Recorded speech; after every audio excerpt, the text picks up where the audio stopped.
ओम नमः शिवाय। जय श्री राम। राधे राधे मित्रों, कैसे आप सभी लोग। आशा करता हूँ हमेशा की तरह आप लोग कुशल मंगल से होंगे, अच्छे से होंगे, स्वस्थ होंगे, दूसरों की सहायता कर रहे होंगे, अपने परिवारजनों के साथ खुशी खुशी जीवन व्यतीत कर रहे होंगे और हमेशा की तरह किसी न किसी पर्सन की सहायता अवश्य कर रहे होंगे। ऐसी मेरी दुआएं मनोकामना भगवान से मैं आप लोगों के लिए हमेशा से करता हूँ। मैं अंकित आप सभी लोगों का आपके अपने चैनल में हार्दिक स्वागत करता हूँ, अभिनंदन करता हूँ। तो आज विशेष दिन है दोस्तों।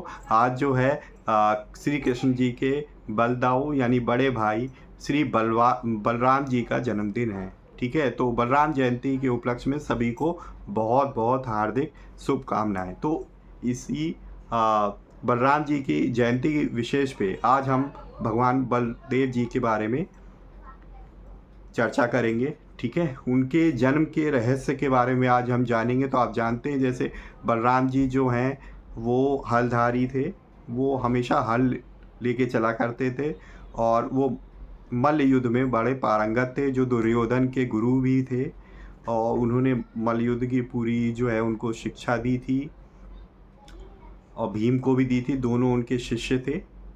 और हमारे पास श्री कृष्ण जी के बड़े भाई हैं। ठीक है, और हमेशा जो है शत्रु का नाश वो अपने हल से किया करते थे, जो हल को जो है वो अपना शस्त्र के रूप में यूज़ करते थे। तो उनके रहस्य जानने के लिए दोस्तों हमारे पास है श्री गर्ग संहिता। तो गर्ग संहिता में गोलोक खंड है। गोलोक खंड में जो है बलराम जी के रहस्य जन्म की रहस्य दिया हुआ है। तो वो अध्याय हम देखेंगे कि किस तरीके से इसमें गोलोक खंड में बलराम जी के जन्म के बारे में वर्णन प्रस्तुत किया गया है। तो चलिए बिना देर करते हुए सर्वप्रथम हम क्या करेंगे, भगवान को याद करेंगे। ठीक है, श्री गणेश जी का प्रथम पूज्य हमारे, तो उनका आह्वान करेंगे, उसके बाद हम स्टार्ट करेंगे। तो जय श्री गणेशाय नमो नमः। वक्रतुंड महाकाय सूर्यकोटि समप्रभा निर्विघ्नं कुर्मे देव सर्वकार्येषु सर्वदा। जय श्री गणपति बप्पा मोरिया। ओम नमो नारायणाय, ओम नमो भगवते वासुदेवाय। जय सीताराम, जय राधे कृष्ण। तो ये है दोस्तों गर्ग संहिता, जिसका कोड 517 है, जो गीता प्रेस गोरखपुर से प्रकाशित होती है। इसमें श्री कृष्ण का कथा अमृत दिया हुआ है पूरा, जो कि महर्षि गर्ग आचार्य जी द्वारा रचित है, उनके द्वारा ये लिखित है।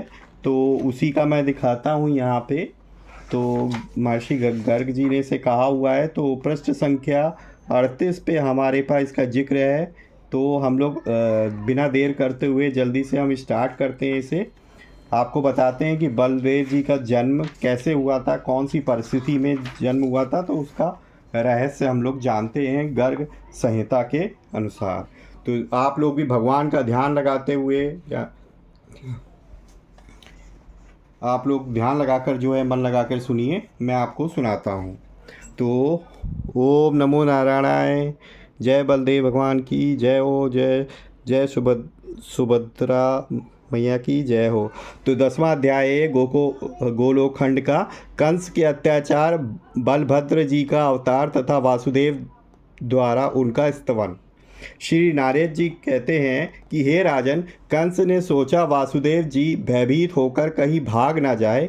ऐसा विचार मन में आते ही उसने बहुत से सैनिक भेज दिए। कंस की आज्ञा से 10,000 शस्त्रधारी सैनिकों ने पहुंचकर वसुदेव जी का घर घेर लिया। वसुदेव जी ने यथा समय देवकी के गर्भ से 8 पुत्र उत्पन्न किए। वे क्रमशः 1 वर्ष के बाद होते गए। फिर उन्होंने एक कन्या को भी जन्म दिया, जो भगवान की सनातनी माया थी। सर्वप्रथम जो पुत्र उत्पन्न हुआ उसका नाम कीर्तिमान था। वसुदेव जी उसे गोद में उठाकर कंस के पास ले गए। वे दूसरे के प्रयोजन को भी अच्छी तरीके से समझते थे, इसलिए वह बालक उन्होंने कंस को दे दिया।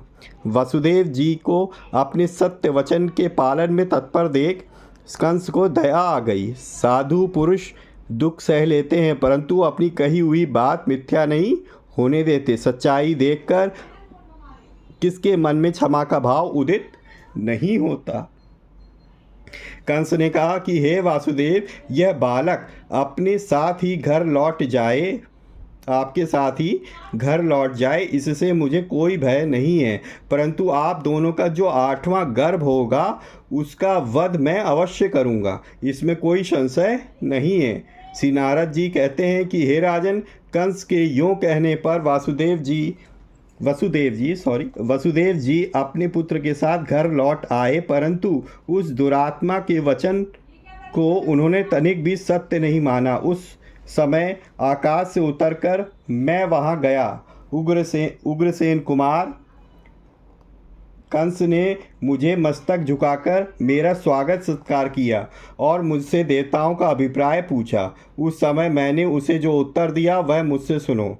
मैंने कहा, हे नंद आदि गोप वसु के अवतार हैं और वृषभानु आदि देवताओं के। हे नरेश्वर कंस, इस व्रज भूमि में जो गोपियां हैं उनके रूप में वेदों की ऋचाएँ आदि यहाँ निवास करती हैं। मथुरा में वसुदेव आदि जो वर्णिवंशी हैं वे सब के सब मूलतः देवता ही हैं। देवकी आदि संपूर्ण स्त्रियां भी निश्चय ही देवांगनाएं हैं। 7 बार गिन लेने पर सभी अंक 8 ही हो जाते हैं। तुम्हारे घातक की संख्या से गिना जाए तो यह प्रथम बालक भी 8वां हो सकता है, क्योंकि देवताओं की वामतो गति है। श्री नारद जी कहते हैं, हे मिथिलेश्वर, उससे यों कहकर जब मैं चला आया तब देवताओं द्वारा किए गए दैत्यवध के लिए उद्योग पर कंस को बड़ा क्रोध हुआ। उसने उसी क्षण यादवों को मार डालने का विचार किया।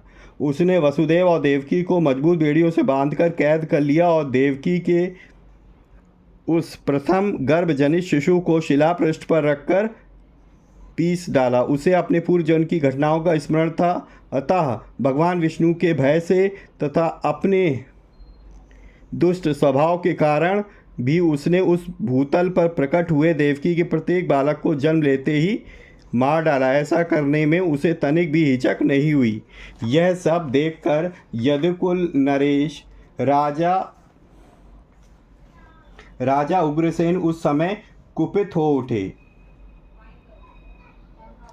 उन्होंने वसुदेव जी की सहायता की और कंस को अत्याचार करने से रोका। कंस के दुष्ट अभिप्राय को प्रत्यक्ष देख महान यादव वीर उसके विरुद्ध उठ खड़े हुए। वे उग्रसेन के पीछे रहकर खड्ग हस्त हो उनकी रक्षा करने लगे। उग्रसेन के अनुगामियों को युद्ध के लिए उद्यत देख कंस के निजी वीर सैनिक भी उनका सामना करने के लिए खड़े हुए।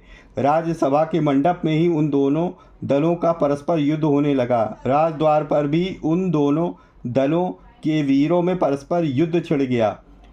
वे सब लोग खुलकर एक दूसरे पर खड्ग का प्रहार करने लगे।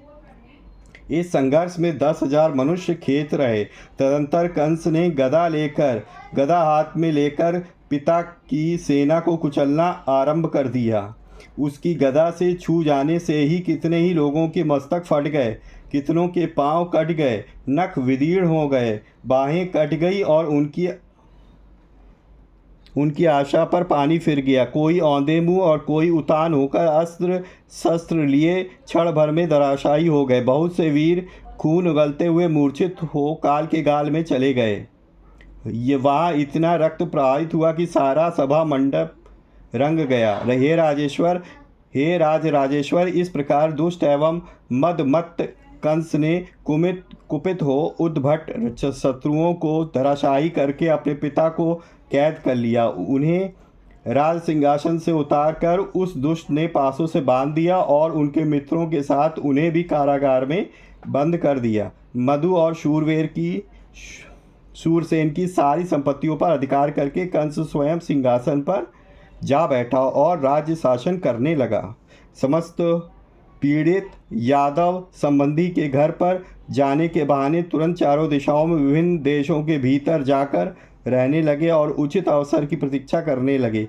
देवकी का 7वां गर्भ उनके लिए हर्ष और शोक दोनों की वृद्धि करने वाला हुआ। उसमें साक्षात अनंत देव अवतीर्ण हुए थे। योग माया ने देवकी के उस गर्भ को खींचकर व्रज में रोहिणी की रोहिणी की कुची के भीतर पहुंचा दिया।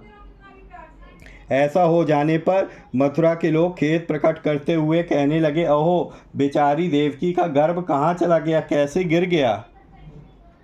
व्रज में उस गर्भ को गए 5 ही दिन बीते थे कि भाद्रपद शुक्ला षष्ठी को स्वाति नक्षत्र में बुध के दिन वसुदेव की पत्नी रोहिणी के गर्भ से अनंत देव का प्राकट्य हुआ। उच्च स्थान में स्थित 5 ग्रहों से घिरे हुए तुला लग्न में दोपहर के समय बालक का जन्म हुआ। उस जन्म वेला में जब देवता फूल बरसा रहे थे और बादल वारी बिंदु बिखेर रहे थे, प्रकट हुए अनंत देव ने अपनी अंग कांति से नंद भवन को उद्भासित कर दिया। नंद राय जी ने भी उस शिशु का जात कर्म संस्कार करके ब्राह्मणों को 10 लाख गायें दान की। गोपों को बुलाकर उत्तम गान विद्या में निपुण गायकों के संगीत के साथ महान मंगलमय उत्सव का आयोजन किया।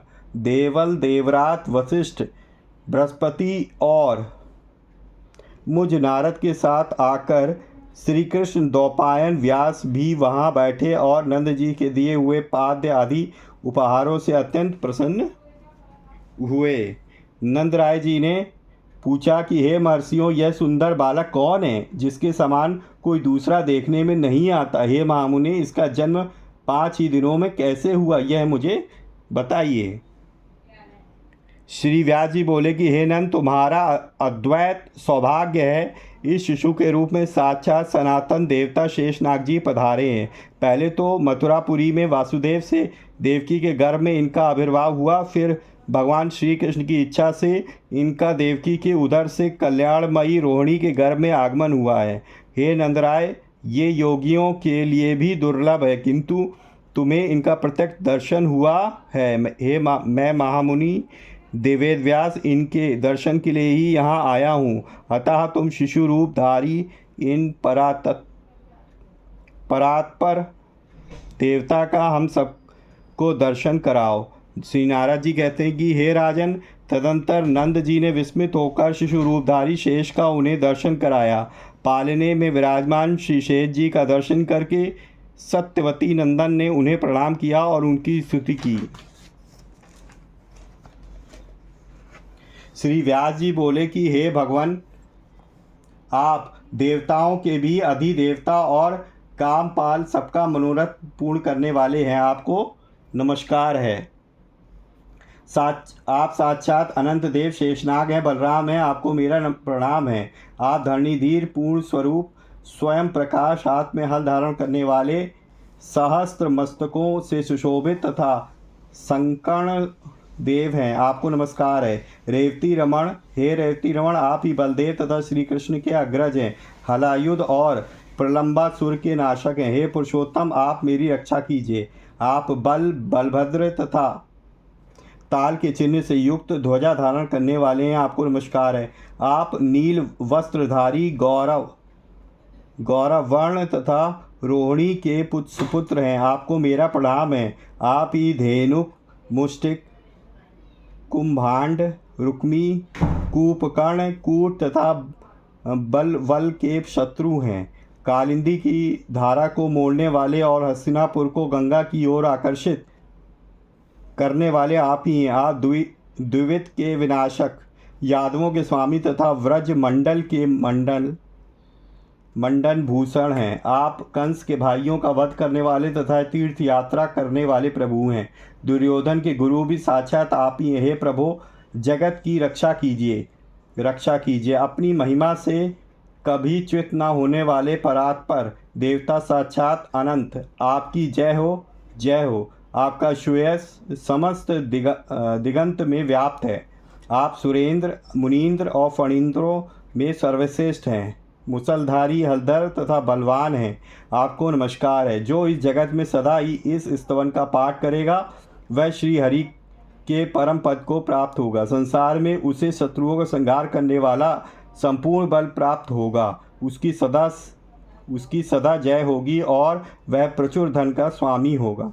श्री नारद जी कहते हैं कि हे राजन, पराशर नंदन, विशाल बुद्धि, बादरायण मुनि, सत्यवती कुमार, श्री कृष्ण, द्वैपायन, वेद व्यास, उन मुनियों के साथ श्री बलराम जी को 100 बार प्रणाम और परिक्रमा करके सरस्वती नदी के तट पर चले गए। इस प्रकार श्री गर्ग संहिता में गोलोक खंड के अंतर्गत श्री नारद बहुलाश्व संवाद में बलराम जी के जन्म का वर्णन नामक 10वां अध्याय पूरा हुआ। ओम नमो नारायणाय। जय श्री राम।